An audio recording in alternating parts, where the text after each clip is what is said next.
Yea, though I walk through the valley of the shadow of death, I will fear no evil, for God art with me. Thy rod and thy staff, they comfort me. God is my fortress. This is Jacqueline with the Grow Program. And I got something to tell you today. I want to have a talk with you about something that we have been taught all our lives, and something I had came to believe until here recently, being on my journey, being on my spiritual journey. Now, this is going to be a message that you're going to need to listen to again, probably, and pass around, because this is how we grow.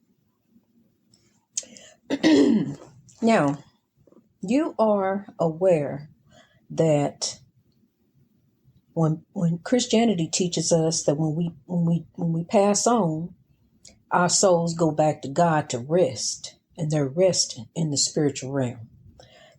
But I want you to think about something. You got a haunted house where evil lives and evil dwells and evil's doing all kind of things. And you got a woman who terrified and don't know what to do, running out of house with my shoes in my hand. Don't you think that there's going to be a good side that's going to help me overcome that evil? Yes, there is. So the spirits are not at rest.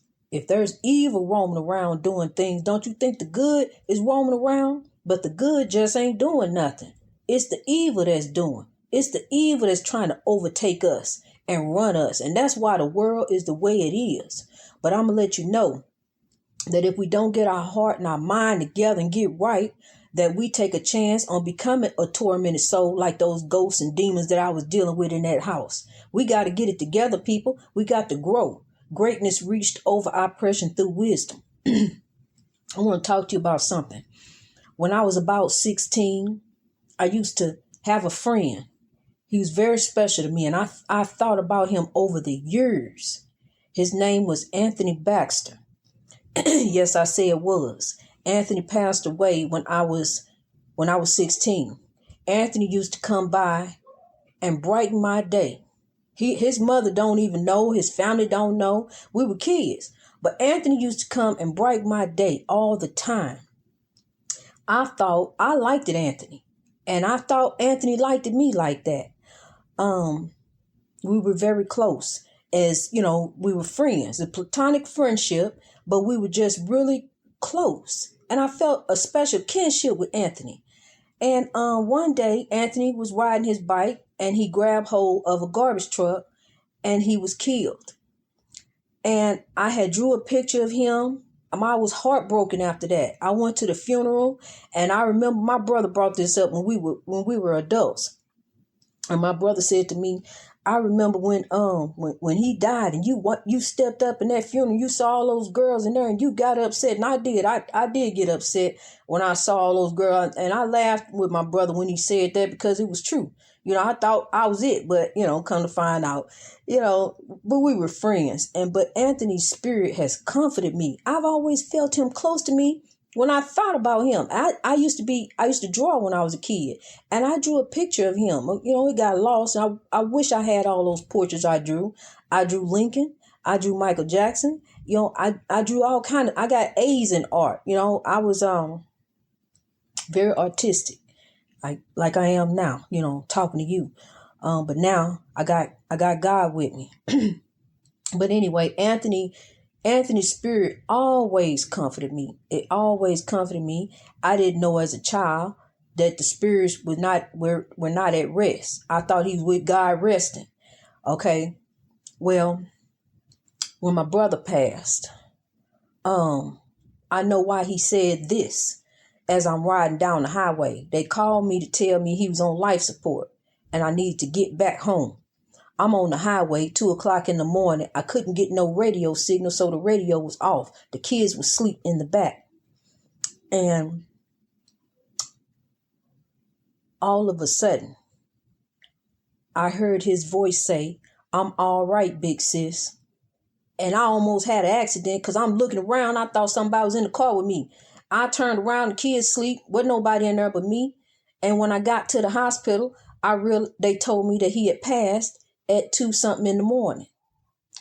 And on the way back to pick up my things, because I had decided to stay home with my family and move on back.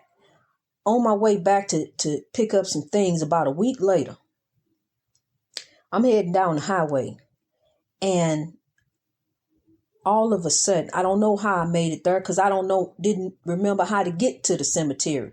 But all of a sudden, I'm back at the cemetery where my brother passed. And I'm standing there at the cemetery, at the graveyard. The flowers and everything was still standing there, just as fresh as they were the day we brought him over there. And I just started screaming and crying. And I cried out, why? And just as soon as the words left my mouth and went to the sky, I wasn't scared out there either. I felt confident. I could see coyotes off in the distance. I wasn't even scared of nothing. I knew I needed to be there right then.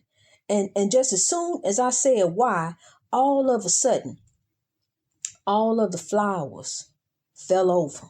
They all fell over at the same time. It was about 4 or 5 of them out there, wreaths and different things. All fell over, but it wasn't no breeze. Wasn't no breeze that knocked that over. A week later, okay, and I'm standing there. That was my brother's spirit. And another time, I had a coworker have a heart attack in my driveway. Have a heart attack. I didn't even know my coworker was coming over there. He had done some work for us, and I don't know what made him come over there, but now I'm thinking, thinking back on it, that he felt that was a comforted place that he can come to, because he worked all the time. And he was backed in our driveway, and my husband came and told me that he was out there. And I said, what? So I got up and ran outside, and sure enough, he's sitting out there, and we can't get him woke. We can't wake him up. And he passed. They worked on him out there as long as they could. And they tried. They opened his chest and everything. They tried to save him. But it wasn't meant to be.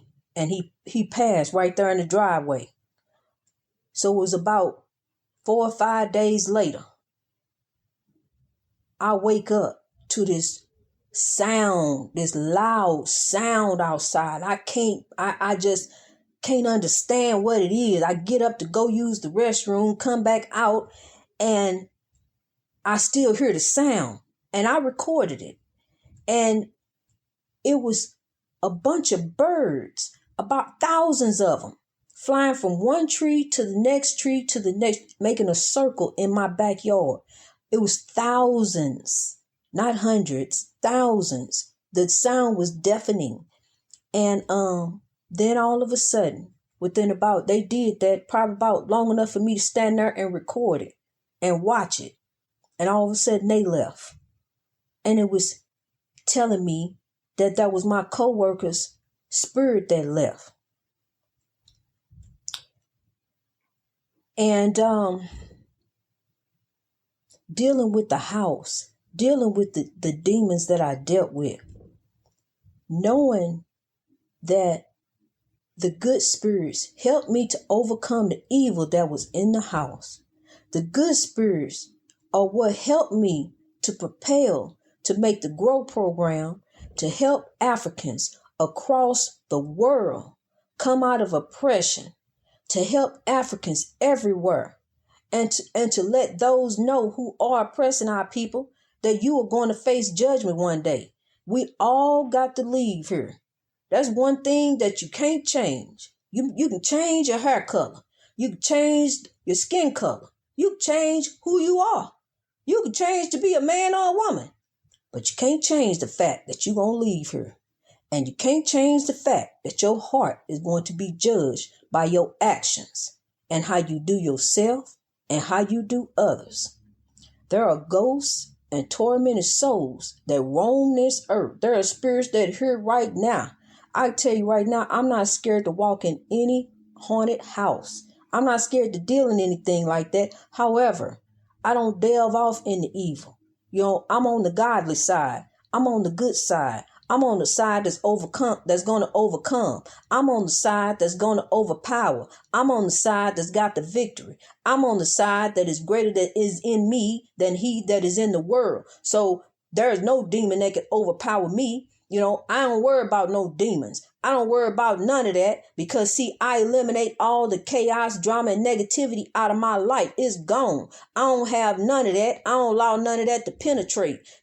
All that chaos and stuff can go on in the White House. All that chaos and stuff can go on in your house. All that chaos and stuff can go on outside in the outhouse, but it ain't going on in my house. It ain't happening. I ain't having it no more. I'm done with that. The drama on TV, I don't need none of that.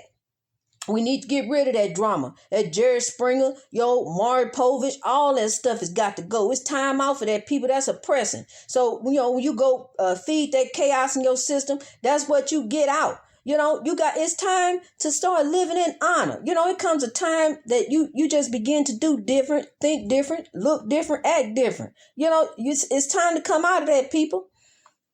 All right. Just want to give you a quick shot of the word like you get a quick shot of the drink. You need to take this word every day, day in, day out. You need to re-listen to it at night. I have to move as the spirits move me and to tell some people some things. It's time to come out of oppression. Africans are getting ready to rise. We're getting ready to rise with substance. We're going to come out with substance. We're going to look like the kings and queens that we are, people. And we're going to remain royalty. We are legends. You are in this world, but you are not of this world. God bless you. Let's grow.